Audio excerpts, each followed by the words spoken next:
بسم الله الرحمن الرحيم، والسلام عليكم ورحمة الله وبركاته.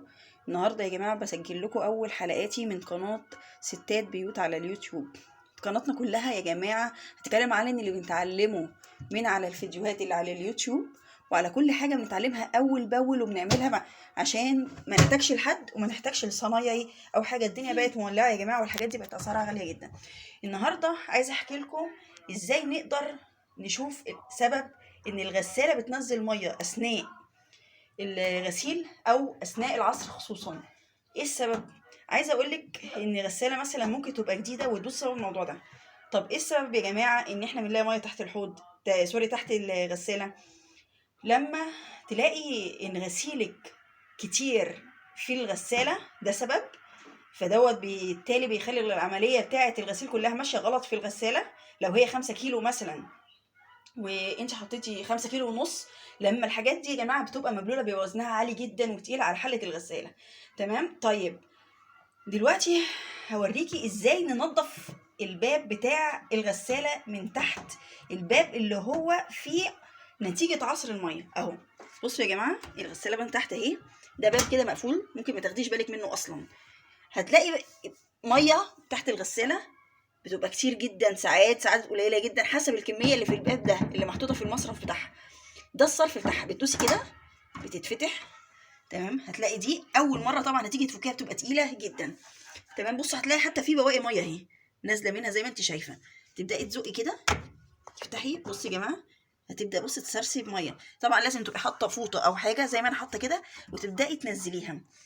تمام. بتخلصيها وتقفليها وتروحي قافله الباب عادي جدا، ويبقى انت كده نظفتي غسالتك بنسبه كبيره جدا، بنسبه كبيره جدا. الموضوع ده مهم جدا يا جماعه علشان الميه دي بترجع تاني لجوه اثناء الغسل. طيب ايه المؤشر اللي يخليني افهم ان الميه دي لازم تتشال؟ اول مؤشر يا جماعه لما تيجي بعد العصر وغسالتك خلصت، بعد العصر والغسيل هتيجي تشيلي غسيلك هتلاقي مبلول. طب ايه سبب الميه دي؟ ايه سبب ان الغسيل بيبقى فيه ميه؟ ان الميه اللي هنا بتبقى اتكونت وكترت وبدات ترجع لفوق، فبالتالي بتديكي نتيجه مش كويسه في العصر، بتديكي الغسيل مبلول. طب وفي تاني سبب برضو للغسيل يبقى مبلول، لو الغسيل كتير على حله الغساله بتاعتك. تمام. احنا دلوقتي بنفضيها، هتقعدي بقى تفضيها بس مش عايزه افتح قوي عشان ما تغرقش الدنيا. وبعد ما تخلصيها تقفليها، تشفيها كويس وتقفليها وكده خلاص.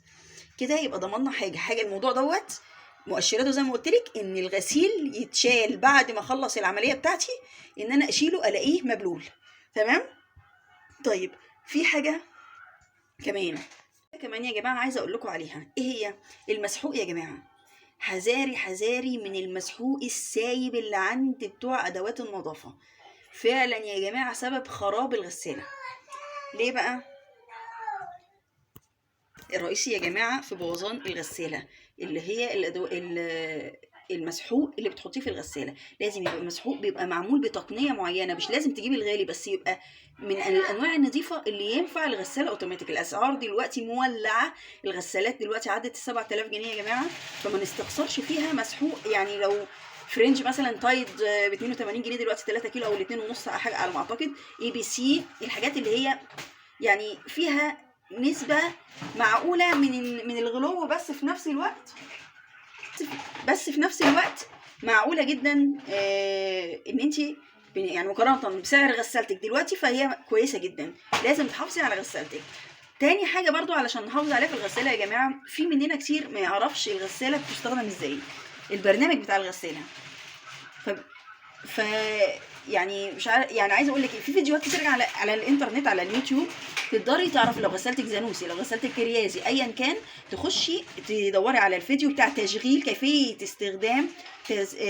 استخدام او تشغيل غساله وتكتبي النوع بتاعها، وهتلاقي كل البروجرامز اللي بتدلك ان انت تستخدمي غسالتك علشان ما تعمليش زي انا عملت يا جماعه كده. في الاول حاولت ان انا اجربها كده بايلك، عايزه اقول لك فضلت تترج وتطلع لبره حوالي نص متر. اكتشفت في الاخر ان انا شغاله برنامجين مع بعض، فبالتالي الغساله يعني شبه باظت. بعد كده جبت للراجل تصلحها. عايزه اقول لك كمان على حاجه مفيده جدا للغساله، دوره الخل دي يا جماعه يعني حاجه في منتهى الاهميه. شهريا تقومي بموضوع دوت. هتحطي في مكان المسحوق هنا يا جماعه، مكان المسحوق هنا في الناحيه الفاضيه، في الناحيه اللي هي بتاعه السائل، هنحط هنا اهو كده. هتحطي كوبايه، نص كوبايه خل او كوبايه خل، وتشغليها وتدوريها عادي جدا وتسيبيها. الخل قادر على تنظيف الغساله، الشوائب اللي بتنزل من الفوط ومن الحاجات دي بيبدا يدوبها وينظفها، وفي العصاره بتاعتها. يعني دورة تنظيف، هي اسمها دورة تنظيف. دي بتساعد على ان الغسالة ترجع من جوه تقوم يعني كأنها لسه جديدة بصراحة. بتشتغل بكيفية جميلة جدا وبتحافظ عليها. ودي يا جماعة كانت أول حلقة ليا في قناة ستات بيوت على اليوتيوب. القناة دي يا جماعة إن شاء الله بإذن الله هنزل لكم عليها أول بأول أسعار الحاجة في السوق، مش في سوق الخضروات، يعني في سوق الأدوات المنزلية، زي الديكورات الحاجات اللي ممكن تزيني بيها شقتك، والاسعار اول باول، وكيفيه كمان ان انت تعملي كل حاجه في بيتك من غير ما تحتاجي ان انت تدخلي حرفي في بيتك. وهنسمي الكورس دوت يا جماعه كورس الحرفي في بيتك. الحرفي في بيتك يعني انت اللي هتقومي بكل حاجه.